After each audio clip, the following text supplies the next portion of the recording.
The Black Sea once supported a dynamic marine ecosystem and brought joy and prosperity to the people who live along its coastline. However, the rapid economic development along its coast brought the Black Sea to the brink of an environmental catastrophe. But with the priority now placed on preservation, the sea is well on the way to recover.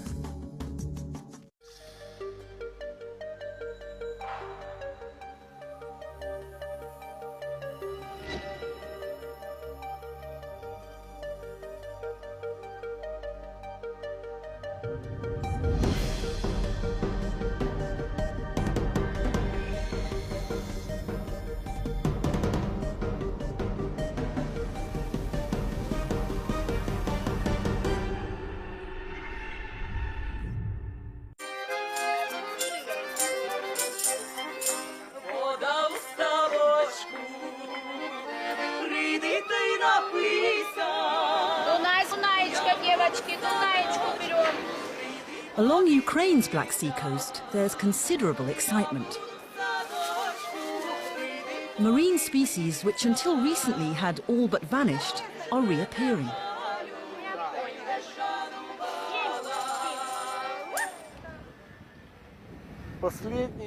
In the last 10 years, we have identified species that we have not seen for more than 20 years.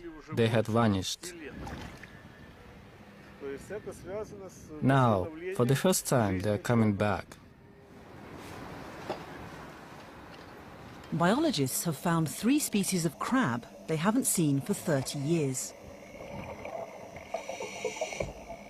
The once rare seahorse is now much more abundant. And most welcome of all, the economically important Black Sea turbot, until recently an endangered species, is back on sale in fish markets. Across the region, it's the same story.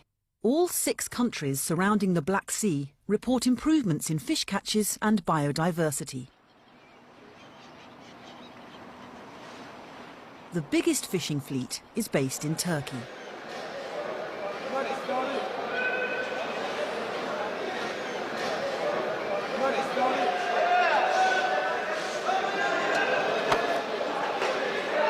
This fish was not much in the past years, but this year again, lots of, we can see, first time I have seen, being a fisheries scientist, I have heard about the giant form of horse mackerel. It's this one. It was disappeared before, but now it's appeared.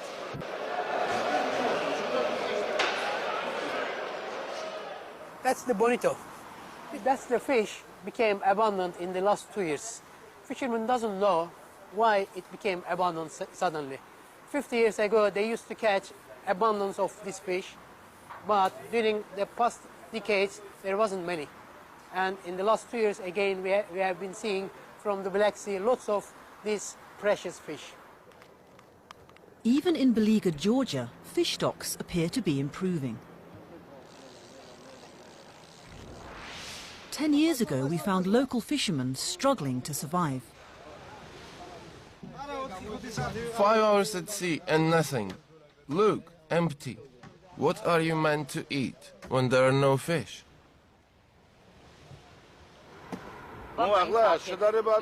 You can't compare the situation today with what it was like 10 years ago.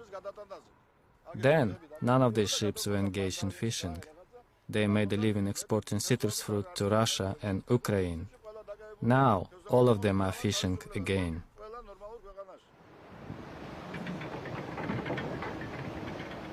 For Ukrainian biologist Boris Alexandrov, it's a long overdue sign that the spiral of death and decline in the Black Sea is finally being reversed.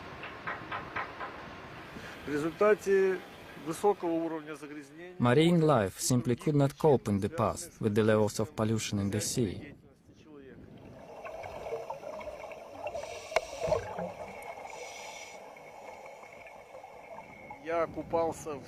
I used to dive in these waters a lot in the 1970s.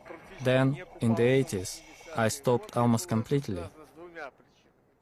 The water had become so dirty, you could not see anything.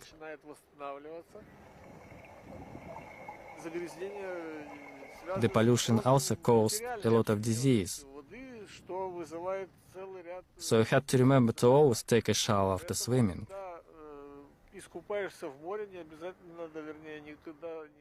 Now it's coming back to life again. Generally, the Black Sea environment is in the recovery stage right now. It's becoming a good place compared to 20 years ago.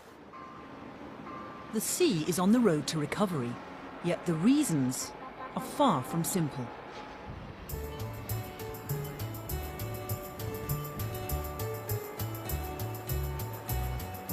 In the Black Sea port of Odessa, inspectors patrol the docks for signs of pollution. And ships known as cleaners scoop up debris. It's all a sign of a new environmental awareness.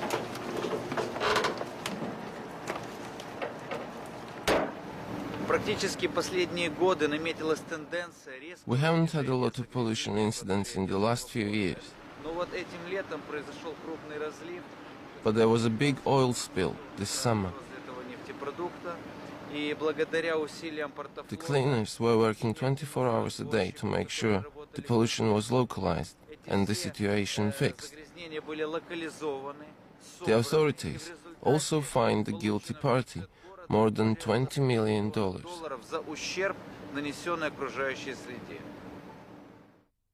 More importantly, there have been dramatic improvements in the River Danube, by far the biggest source of fresh water flowing into the Black Sea. The great story of last 15 years is the improvements in the Danube River basin. The Danube is cleaner now. The pollution has been substantially reduced, specifically in the pollution level from phosphorus. That means that the pollution reaching the Black Sea is lower. Yet despite these man-made improvements, the most important changes in the sea's ecology are entirely accidental. Last time we visited the area, Mara, the last remaining animal in Georgia's once famous dolphinarium, was a painfully visible sign of a region on hard times.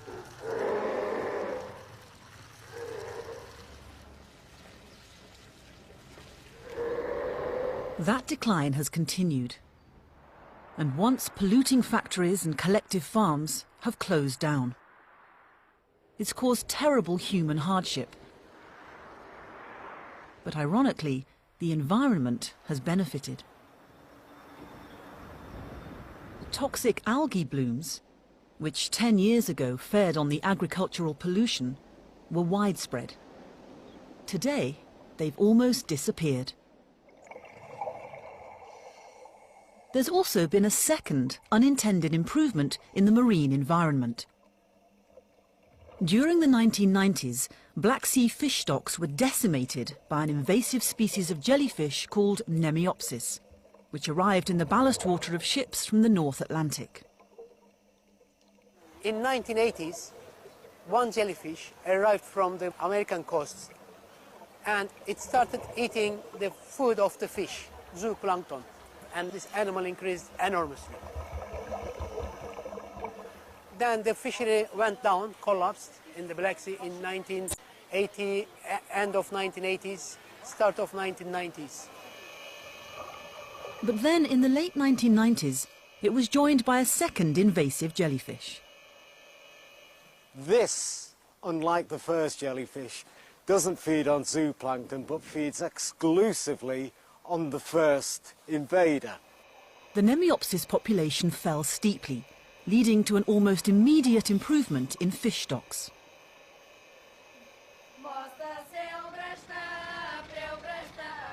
Once again, the people of the region had been handed a bonus, an improvement in the quality of the Black Sea, without them having to take responsibility for past mistakes. Today, as the region's economies begin to recover, that bonus is under threat.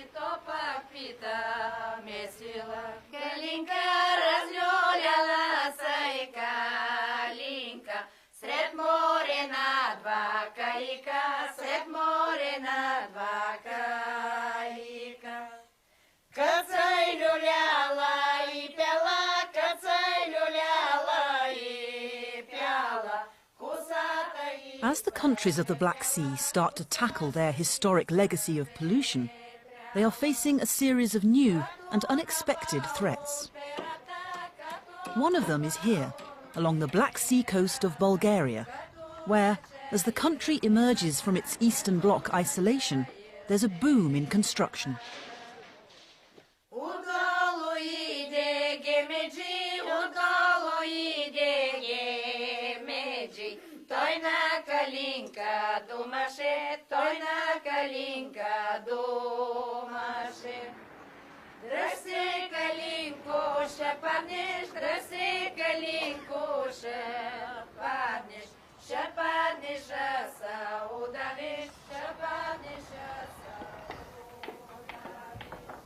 In the late 70s, it looked completely different. There were small, two-storied hotels, which were not closer than 200 meters to each other.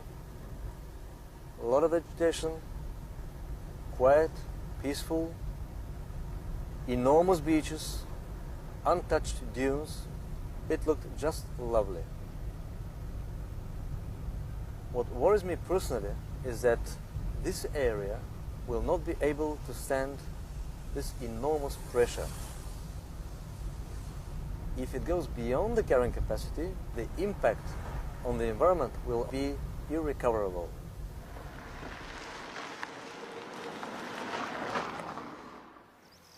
It may already be happening.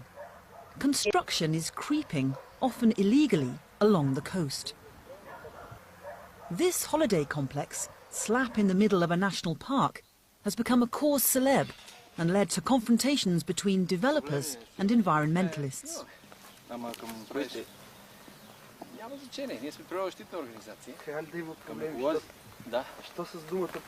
The guy was asking from which organizations we are. We said that we are from nature conservation organizations. This is a national park, and the building on my back is completely illegal because it is against or not in correspondence with the building regulations in the park. Work has come to a temporary halt. But as the poorly regulated construction boom creeps ever further along Bulgaria's Black Sea coast, it's rapidly outstripping the ability of the region's infrastructure to cope. Sewage has become a major problem. The wastewater management problem around the Black Sea is a huge issue, really. There are enormous differences between countries.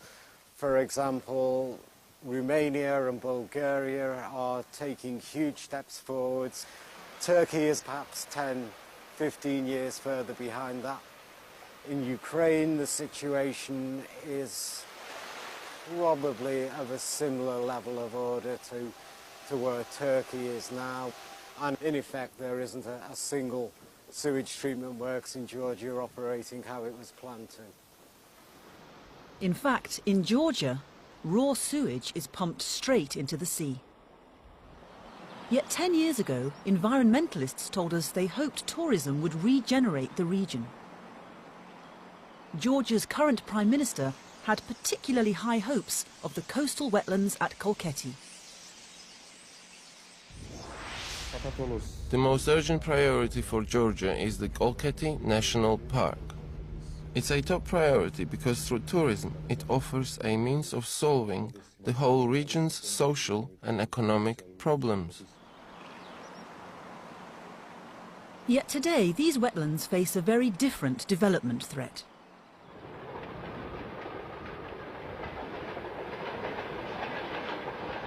Some 500 miles east of Georgia lie the landlocked oil and gas fields of the Caspian. As these are opened up, a major part of the oil is exported by tankers through Georgia to the Black Sea. Much of it is destined to arrive here at a brand new oil terminal currently under construction. What disturbs marine scientists is that it's right in the middle of the coastal wetlands. The Kolkheti wetlands is a unique place for migratory birds.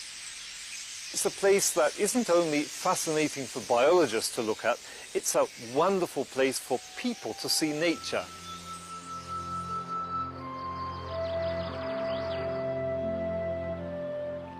Green campaigners have moved into the area to canvass local opinion. Their fear is that an expanding oil industry could lead to serious problems of pollution. Oil is a dirty business. One of our concerns in Georgia, as in other countries in the Black Sea, is that the pace of development is outstripping the ability of governments to contain their impacts, to minimize the risks, to take those necessary measures to protect the environment and the human population when things actually go wrong. But energy analysts see oil as providing jobs and revenue, and the image of a dirty, polluting industry as a gross exaggeration. There's absolutely nothing inevitable about oil being polluting. If you look at a new terminal, you will find that there's an immense amount of safety equipment is built in right from the start to gauge any escape of gas, any escape of liquid, and to take appropriate sort of shutdown and safety action. A lot of stuff is designed so that in effect it's failed safe, that even if something goes a little bit wrong, no harm results from it. Whatever the truth, if the Black Sea is to prosper, it will need to ensure it doesn't repeat the mistakes of the past.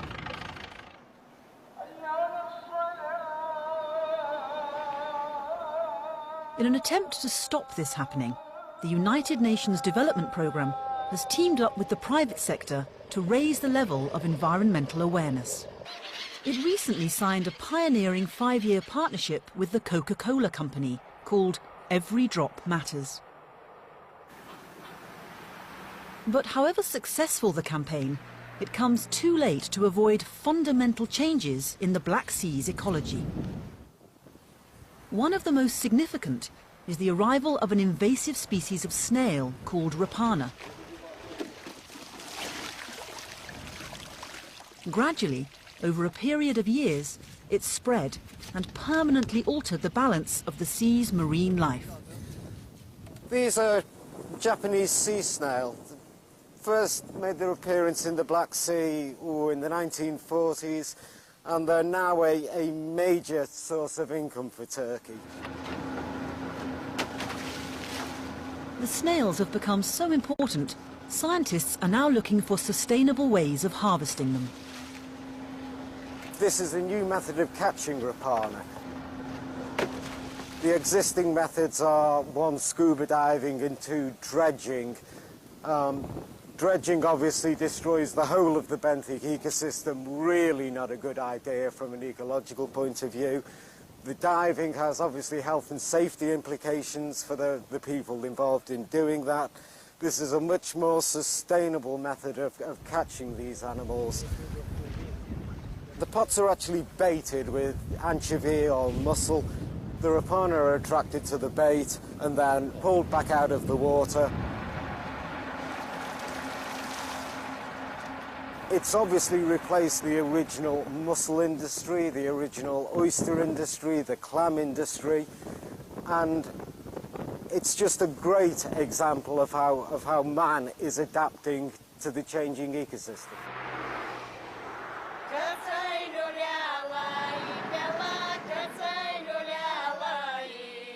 For the Black Sea, there will never be a return to the environment of the 1960s and 70s. But with care and attention, it could once again bring joy and satisfaction to the people who live around it.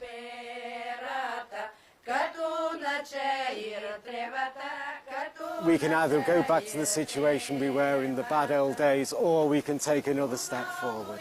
But everything is to play for.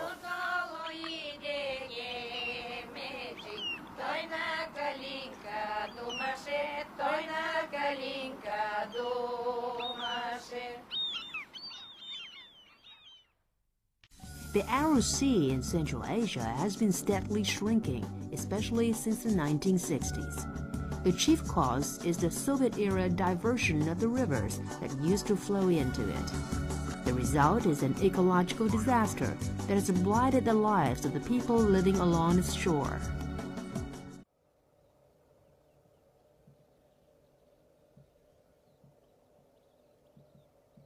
Time was this landscape was immersed under 48 meters of water.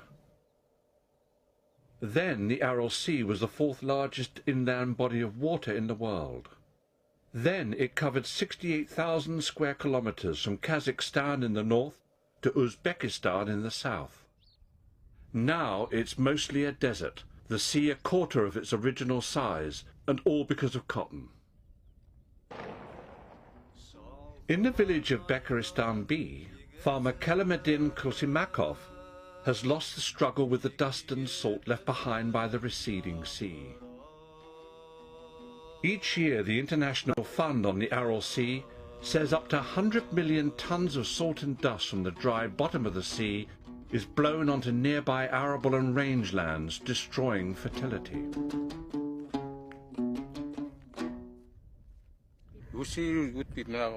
There are no plants at all that can grow in this land. Living standards are very low. It's almost impossible to live. We are living like this, with no money, no coal, no profits or earnings. But if Kelameddin can hang on for a bit longer, things could change. The dam that's being built is 200 or 300 kilometers away, very far.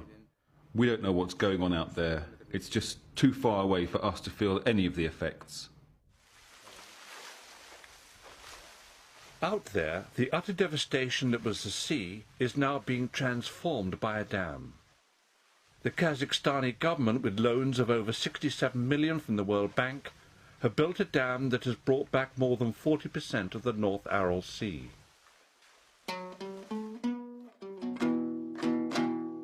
Some 50 years ago, the Aral Sea bridged Kazakhstan and Uzbekistan.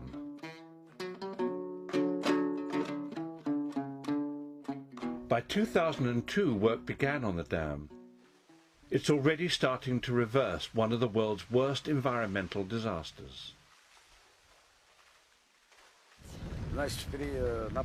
In order to fill the northern part of the Aral Sea, this dam has been built.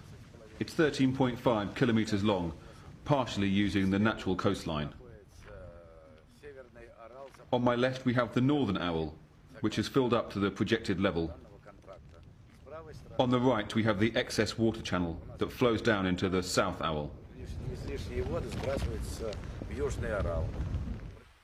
The southern Aral is controlled by Uzbekistan.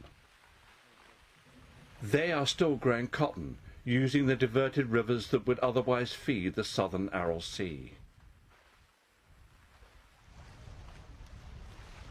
The dam now refilling the north took 3 years to build and has raised the sea level to 44 meters. As the waters approach, surrounding communities can see hope on the horizon. Some of the changes the dam has brought to the Aral Sea are profound.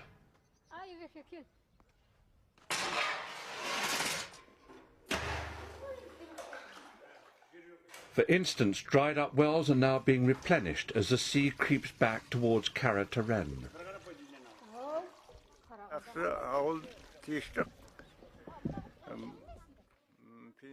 We are okay now, here in the village. Life is getting much better.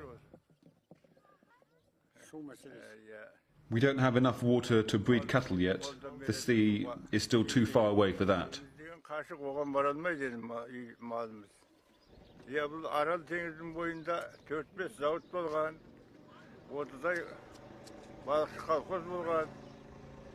Around the Aral Sea there used to be 4 or 5 factories. I used to work in one of them. Previously the villagers around this region were able to supply 40 or 50,000 tons of fish a year.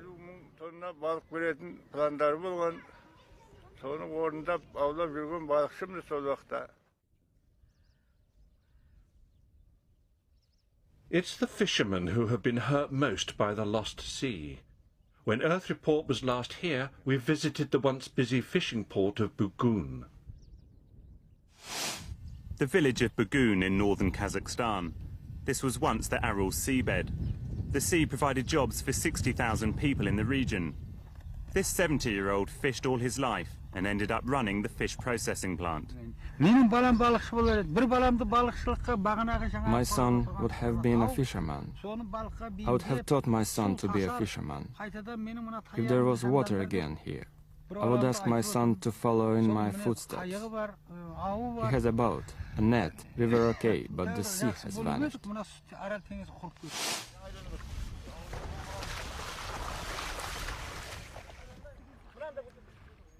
But 12 years later, in the nearby village of Quadratures, there are smiles all round. The waters and fish have returned. The Kazakhstani government began building this extension in 2004.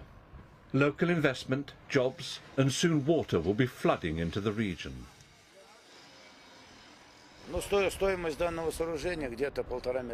cost of this project is 1.5 billion tenge, $12.5 million. The most recent phase began on the 1st of April, and there are currently 150 people employed on this site. We are about to start recruiting even more people. There are a total of 20 Russian specialists on the site, and the rest are local Kazakhs, like the supervisors and the rest of the professionals.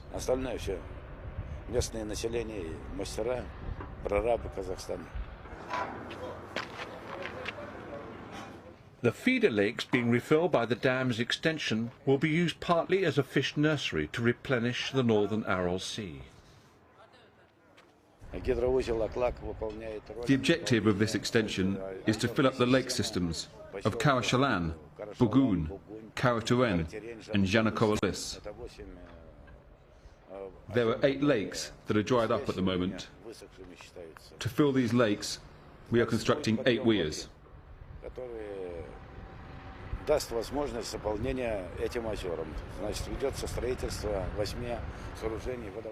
The end result will be the spawning of fish in the 8 lakes. All the fields will be completely flooded with water, and then they'll be able to yield crops once more.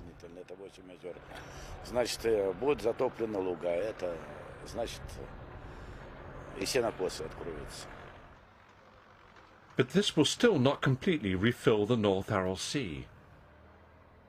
So the government is planning a second dam, which, they say, will bring the waters back to Aralsk.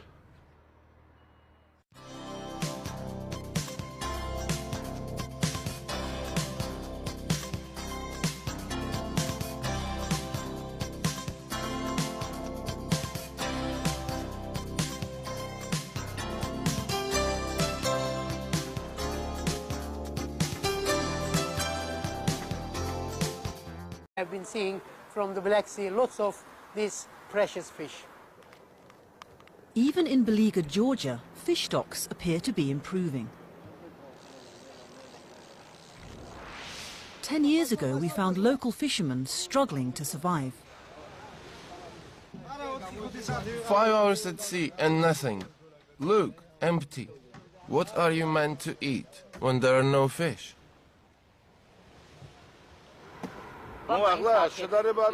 You can't compare the situation today with what it was like 10 years ago. Then, none of these ships were engaged in fishing. They made a living exporting citrus fruit to Russia and Ukraine. Now, all of them are fishing again.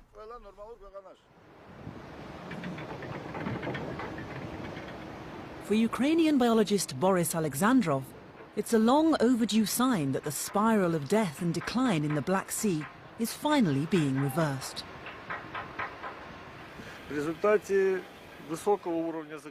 Marine life simply... The Black Sea once supported a dynamic marine ecosystem and brought joy and prosperity to the people who live along its coastline. However, the rapid economic development along its coast brought the Black Sea to the brink of an environmental catastrophe. But with the priority now placed on preservation, the sea is well on the way to recover.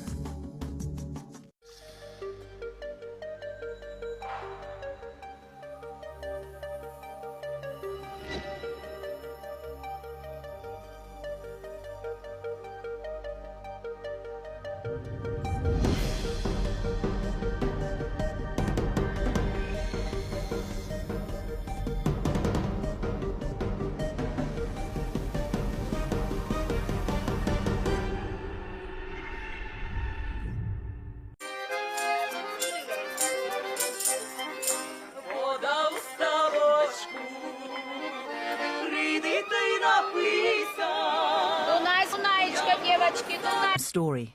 All 6 countries surrounding the Black Sea report improvements in fish catches and biodiversity. The biggest fishing fleet is based in Turkey.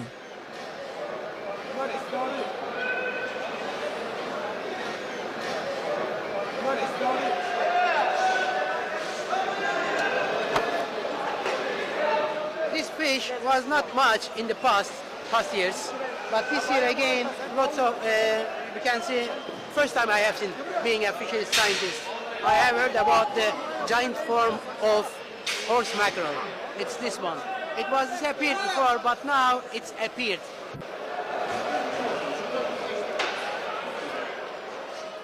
That's the bonito. That's the fish became abundant in the last 2 years.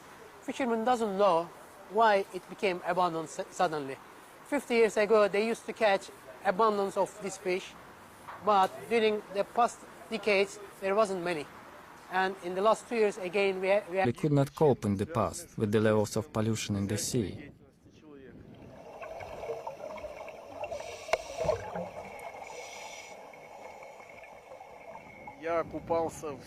I used to dive in these waters a lot in the 1970s.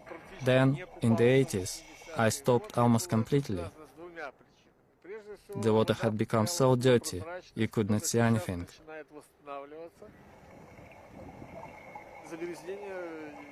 The pollution also caused a lot of disease. So I had to remember to always take a shower after swimming.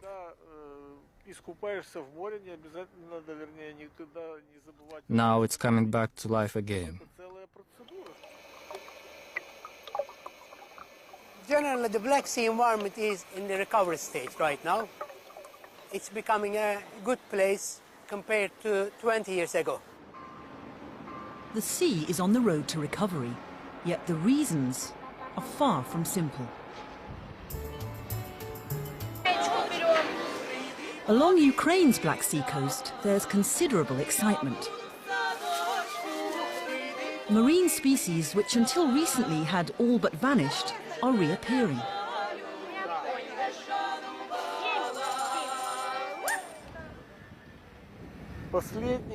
In the last 10 years, we have identified species that we have not seen for more than 20 years. They had vanished. Now, for the first time, they are coming back. Biologists have found 3 species of crab they haven't seen for 30 years. The once rare seahorse is now much more abundant. And most welcome of all, the economically important Black Sea turbot, until recently an endangered species, is back on sale in fish markets. Across the region, it's the same.